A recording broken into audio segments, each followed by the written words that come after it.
утренней яичницы до вечерней чашки чая. Она с нами для того, чтобы мы были сыты и согреты. Мамин борщ, бабушкины пирожки и даже классические макароны и пельмени. Все это сложно представить без нее. А опытная хозяйка точно знает, ее возможности ограничены только нашей фантазией и запасом продуктов. В ближайшие полчаса будем говорить о, несомненно, самом теплом элементе нашей кухни. Это, конечно, плита.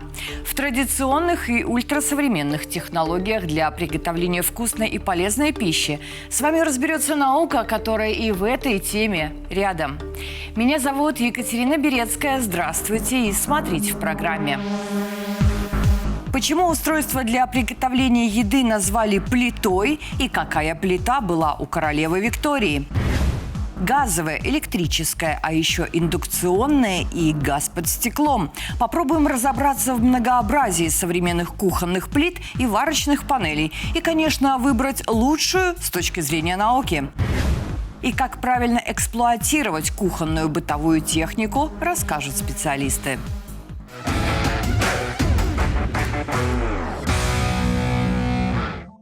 Прообраз газовой плиты появился в Китае.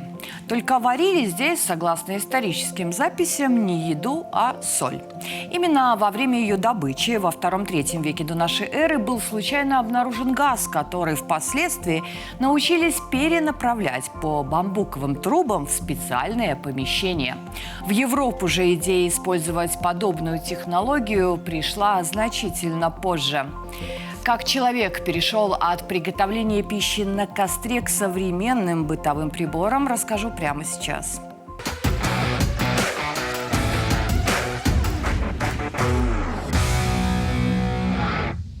Огонь тысячелетиями для человека имел сакральный смысл, ему поклонялись, приносили жертвы, а впоследствии смогли и приручить.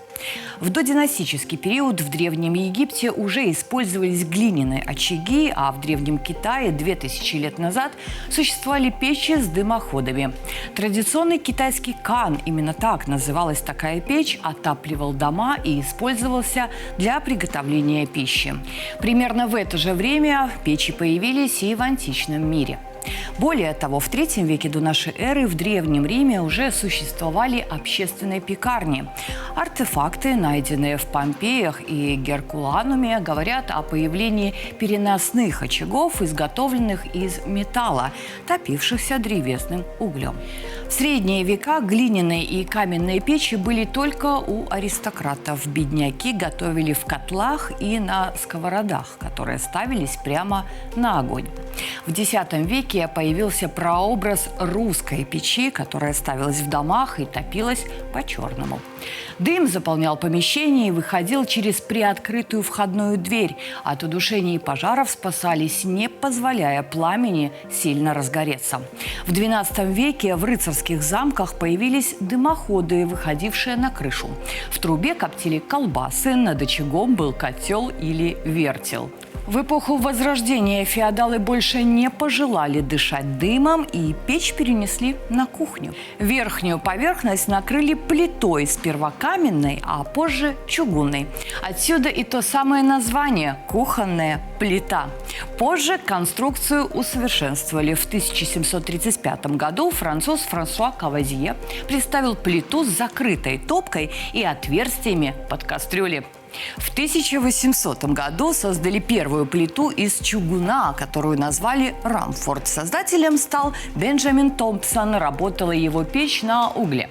Вскоре появилась первая похожая на современную печь модель Range Master. Из преимуществ наличие нескольких режимов приготовления пищи и экономия топлива. Именно такую плиту купила английская королева Виктория, чтобы использовать ее для приготовления блюд на королевской кухне.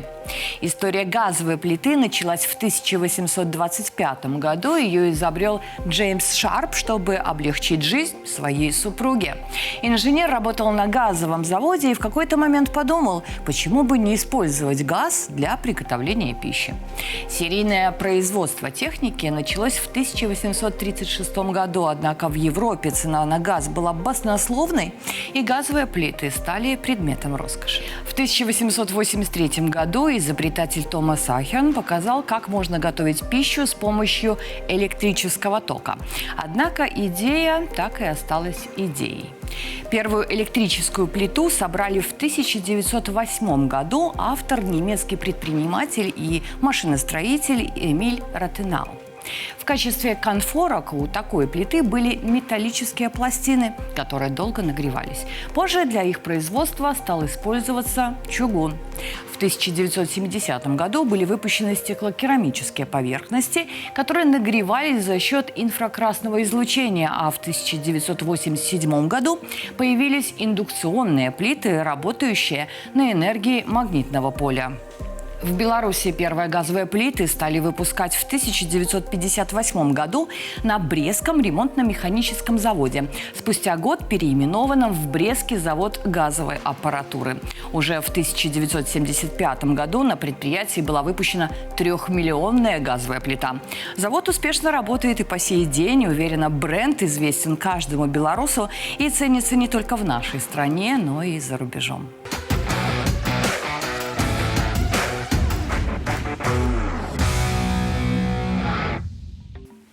Газовые, электрические, индукционные, стеклокерамические. Какие плиты сегодня в тренде? И самое главное, в чем принципиальная разница с точки зрения науки? Разобраться, уверенно, нам поможет заместитель генерального директора по качеству продукции того самого легендарного брестского предприятия. Александр Витальевич, здравствуйте. Здравствуйте. Давайте начнем с классических плит.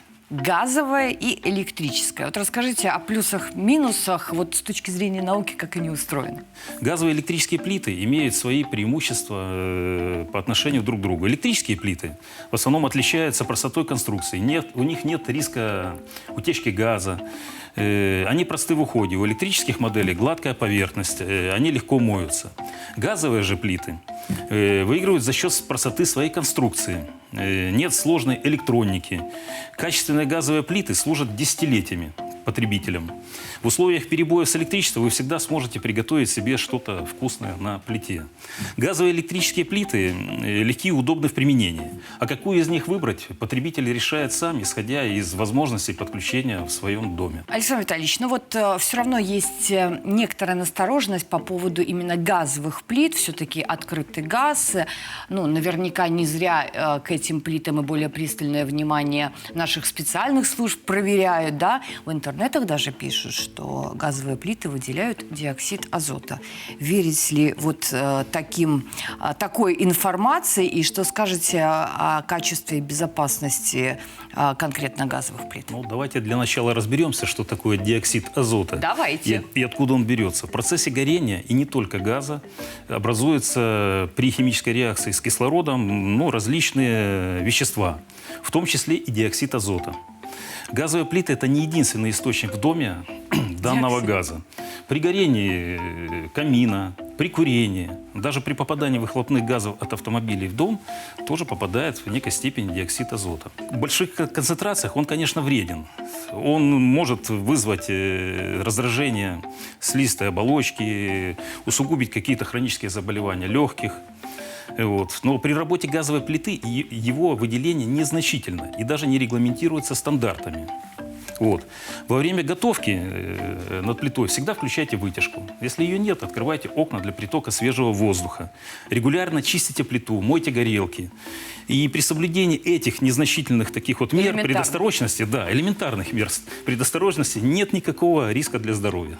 Хорошо, но, конечно же, на легендарном Брестском вашем предприятии выпускают не только газовые и электрические плиты, а ассортимент продукции сегодня большой. Давайте разбираться и начнем с того вообще, какая линейка продукции выпускается сегодня. Да, на сегодняшний день действительно у нас очень большая линейка продукции. Выпускается прямо на производстве около 600 моделей и модификаций газовых, электрических, газоэлектрических плит, встраиваемых варочных поверхностей, тоже электрических, газовых, духовых шкафов и настольных плит.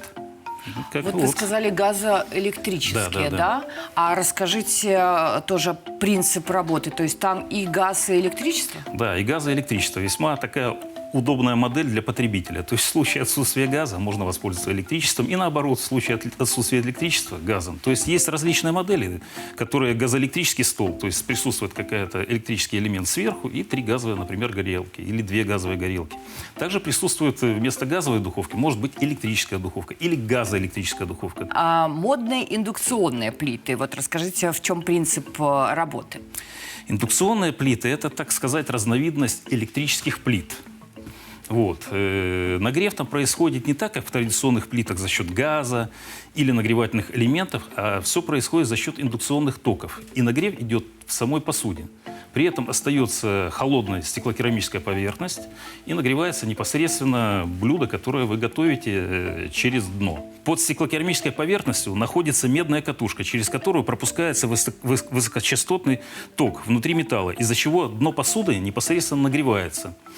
А сама плита остается при этом холодная. Преимущество данного типа нагрева в том, что вода закипает в 2-3 раза быстрее, чем на газовой плите. Это точно. Высокая очень КПД, около 90%, что позволяет сэкономить даже электроэнергию по отношению к традиционным электрическим плитам. Вот. Нет открытого пламени, минимальный риск какого-то ожога. Для детей безопасно. Да. То есть обычно, когда выбирают данную плиту, и ориентируются, есть ли в доме маленькие дети. Если нужна моментальная реакция на изменение температуры, ну, в газовой оно немножко дольше происходит, а здесь как бы условно мгновенно. Причем в данных плитах присутствует очень много фишек, там одновременно могут работать несколько зон, автоматическое распознавание посуды, то есть у нас довольно-таки большой выбор индукционных плит и варочных поверхностей с данным видом нагрева.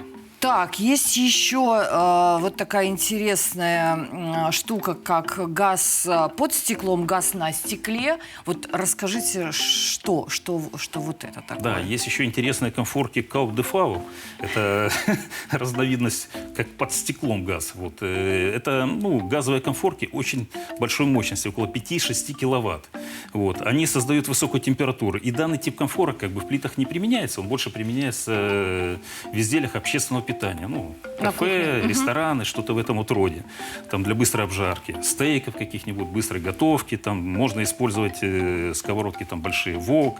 Но там для этого нужна специальная посуда, потому что нагрев очень большой. И это объемное как бы приготовление пищи. Ну, это, то есть не для квартир, да, не для домашней кухни. Горелки, которые газ под стеклом, да, такие присутствуют, но очень редко применяются. Они горят в замкнутом пространстве под стеклокерамической поверхностью. Поэтому для того, чтобы они работали, чтобы это было безопасно, нужны специальные предпринять меры. То есть там должны быть вытяжные стоять элементы для правильной безопасной их работы. Требуется также как усложнение и удорожание самого изделия. Поэтому мы эти горелки в себя не применяем. Газ на стекле – это широко применяемая технология в плитах нашей продукции. Газ на стекле. Газ на стекле. Вот. Такая техника обладает красивым дизайном. Вот, ее легко очень очищать. Вот, и, как правило, в таких моделях есть встроенный электророзжиг и безопасность горелок стола. Ну вот мы так плавно подошли к теме безопасности. Наверняка на предприятии очень жесткий контроль и качества, и безопасности продукции. Понимая, что все не расскажете, но какие-то основные тезисы, как вообще проверяется и как вы гарантируете своему покупателю, в первую очередь, конечно же, качество и безопасность продукции. Современные газовые плиты оснащаются системой автоматического контроля пламени. Датчики отключают подачу газа, например, в горелках духовки. Так как пламя там, как бы визуально не видно, поэтому все духовки газовые оснащаются именно этой системой контроля. Вот. Также варочные поверхности тоже оснащаются этой системой, но там пламя открыто, и есть ряд моделей, более, скажем так, дешевых, доступных потребителю, в которых эта система отсутствует. Эконом-класс. Да, эконом-класс. Совсем эконом-класс. Да, совсем эконом-класс. Но, как правило, все предпочитают брать сейчас безопасностью. Вот. И на будущее планируется поменять стандарты и требования, что все изделия будут оснащены именно автоматическим вот этим контролем пламени, как духовки и также варочной поверхности. Вот. Электрические плиты оснащены защитой от перегрева, индикаторами остаточного тепла, а также блокировкой управления. Каждое изделие наше, которое выпускается на нашем предприятии, проходит сложный многоступенчатый контроль безопасности. и качество, строго регламентированы стандартами и нашими нормативно-правовыми актами. Мои коллеги как раз более детально изучили тему безопасности кухонных плит, обратили внимание на то, как правильно их эксплуатировать. Давайте посмотрим сюжет, а потом обязательно вернемся в студию.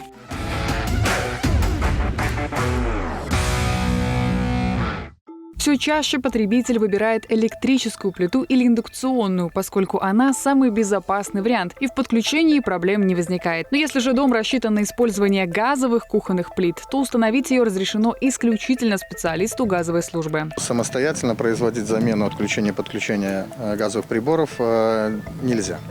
Заменить либо подключить плиту может обслуживающая либо газоснабжающая организация.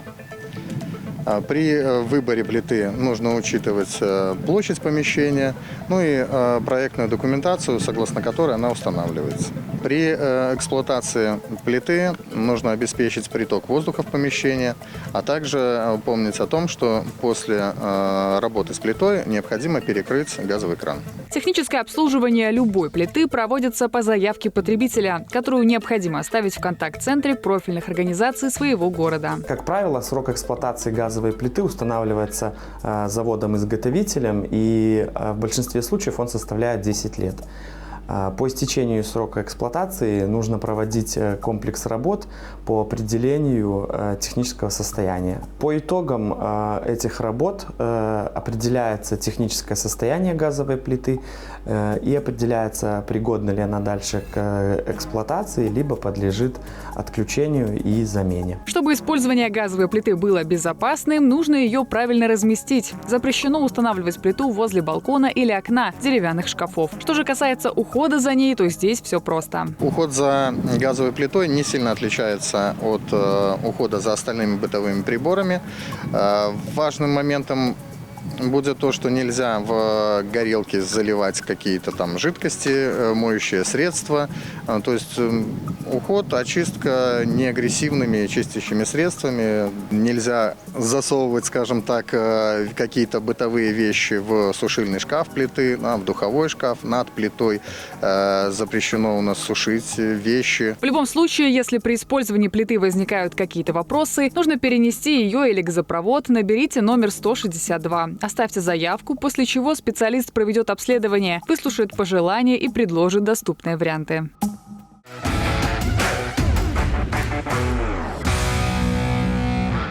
В эфире проект «Наука рядом». Сегодня мы говорим о кухонных плитах и далее в программе.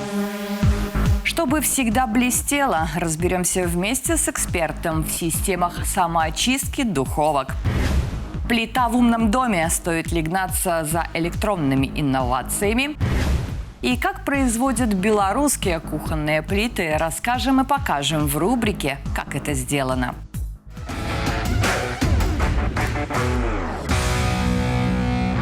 Мы снова в студии. У нас в гостях заместитель генерального директора по качеству продукции белорусского предприятия по производству бытовых кухонных плит Александр Боричевский.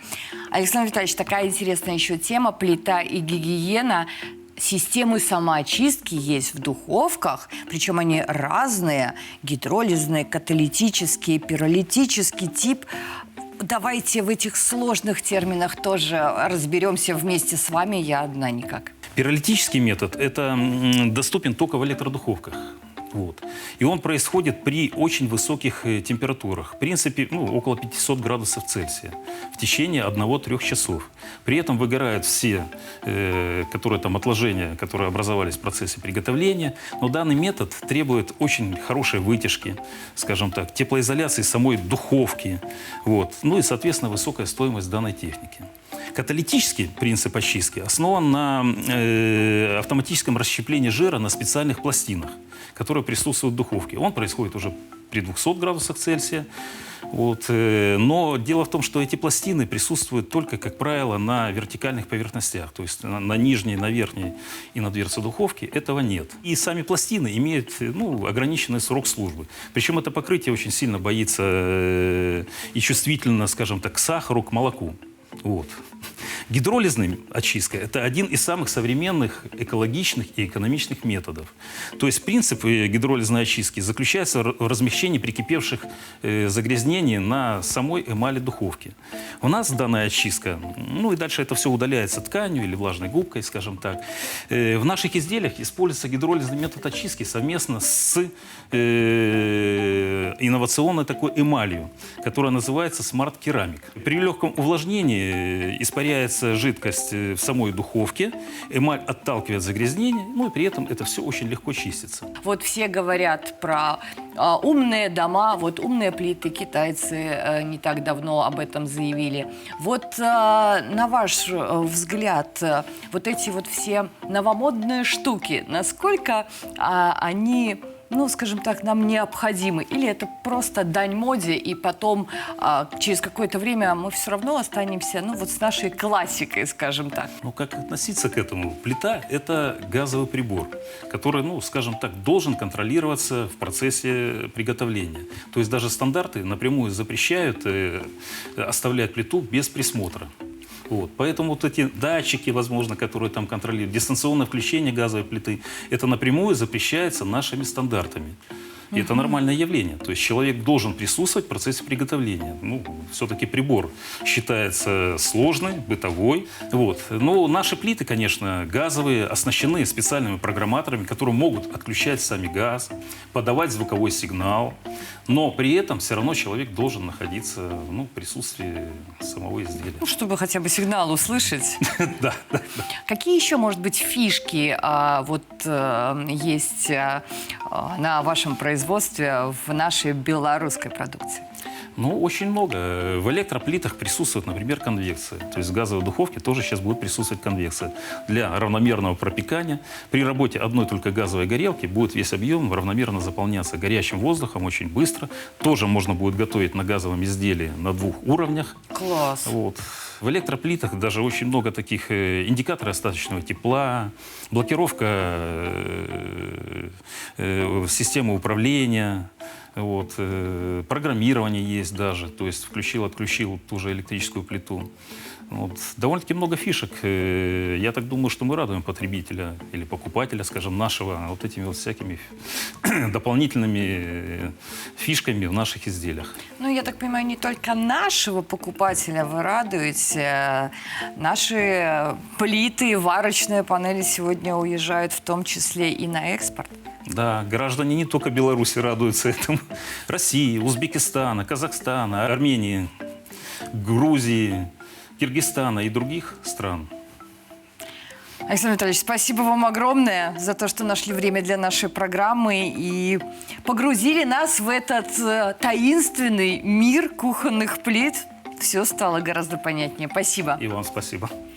Ну и, как нам кажется, пришло время добавить наглядности в наш разговор. Мои коллеги уже изучили все самые новые модели и готовы показать, как они производятся. Давайте смотреть сюжет.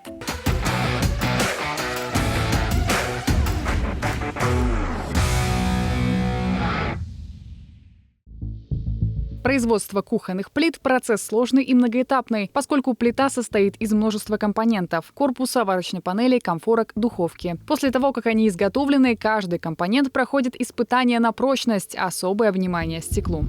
Мы сейчас будем делать. Ну, продемонстрируем, насколько прочные наши изделия получаются. Давайте попробуем. Стекло в будущем, часть духового шкафа, выдержало вес взрослого человека. Испытание пройдено.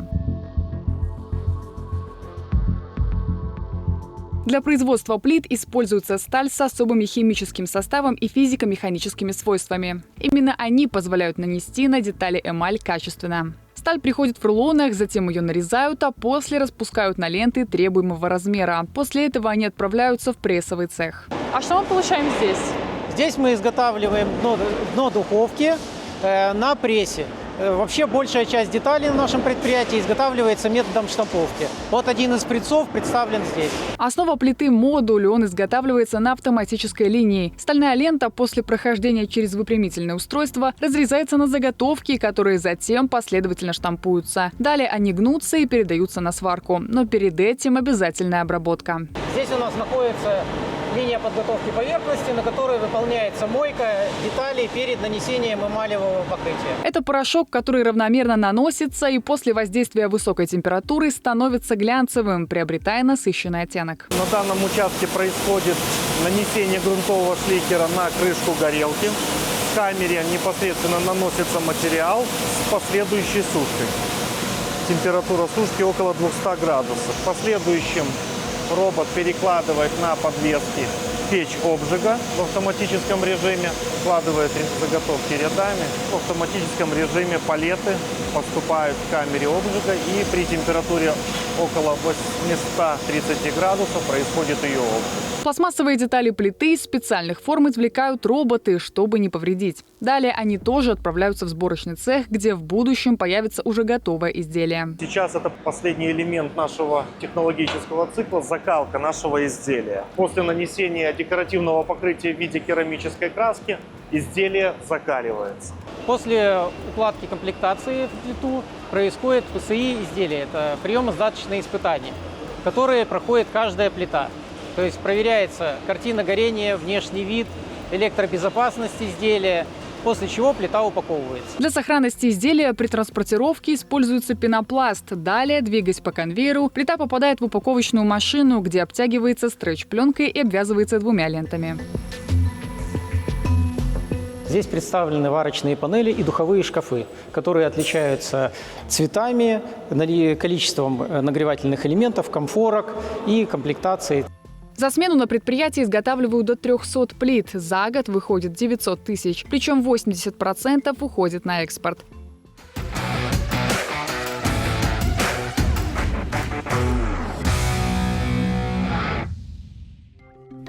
Известный американский писатель Рэй Брэдбери говорил: «Кухня, без сомнения, это центр мироздания. Она как основание, поддерживающее храм». Если вы были с нами последние полчаса, то точно знаете, как и столетия назад, этот храм невозможен без огня и тепла, которые сохраняют для нас кухонные плиты. В тонкостях работы современной бытовой техники разбирались сегодня в проекте «Наука рядом». Надеюсь, вам с нами было интересно. До встречи в эфире.